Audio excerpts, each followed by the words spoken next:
नमस्कार. आज आपण अतिशय हेल्दी ड्रायफ्रूट रोल्स तयार करणार आहोत आणि त्यामध्ये आपण अजिबात साखर, गूळ आणि मैद्याचा वापर केलेला नाही आहे. यासाठी आपण आपल्या आवडीचे ड्रायफ्रूट्स घेऊ शकतो. मी 1 वाटी पिस्ते, 1 वाटी खजूर, 1 वाटी बदाम, 1 वाटी अक्रोड, 1 लहान वाटी अंजीर, 1 वाटी क्रॅनबेरीज, 1 वाटी मिक्स सीड्स आणि अर्धी वाटी खसखस, अर्धी वाटी डिंक आणि अर्धी वाटी साजूक तूप घेतलेलं आहे. सर्वप्रथम आपण जे ड्रायफ्रूट्स आहेत ते ड्राय रोस्ट करून घेणार आहोत. अगदी लो फ्लेमवर आपण बदाम, अक्रोड आणि पिस्ते ड्राय रोस्ट करून घेतो आहे.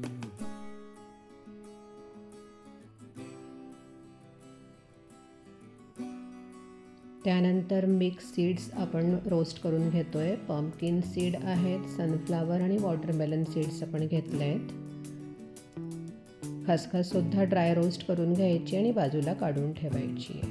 त्याच कढईमध्ये आपण तूप घेतलं आहे आणि त्यामध्ये डिंक अगदी मंद आचेवर तळून घ्यायचं आहे. बदाम, अक्रोड आणि पिस्ते चॉपरमधनं ओबडधोबड काढून घ्यायचं आहे. त्याची अगदी बारीक पूड करायची नाही आहे. अशा प्रकारे रोस्टेड सीड्स, क्रश केलेला अक्रोड, तळलेले डिंक, क्रश केलेले पिस्ते आणि बदाम तयार आहेत.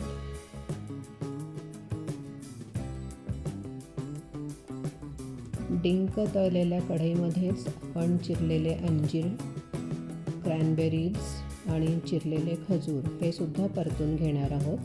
परतल्यामुळे हे सर्व साहित्य मऊ होतं आणि त्यामुळे रोल तयार करण्यासाठी एक छान बाइंडिंगसुद्धा मिळतं. खजुराच्या बिया काढून त्याला आपण बारीक चिरून घेतलेलं आहे. या साहित्यामुळेच जे रोल आपण तयार करतो आहे त्याला गोड चवसुद्धा मिळणार आहे.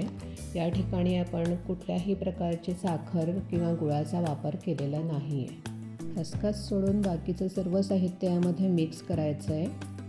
एका परातीमध्ये काढून हाताने छान मळून घ्यायचं आहे आणि त्याचे रोल्स वळून घ्यायचे आहेत.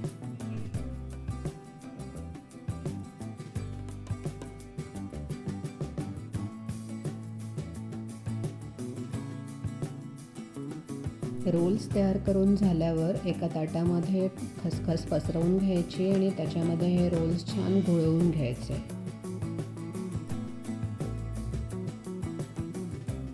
आणि त्याला सुरीने कट करून घ्यायचं आहे. यामध्ये आपण साखर, गूळ आणि मैद्याचा अजिबात वापर केलेला नाही आहे.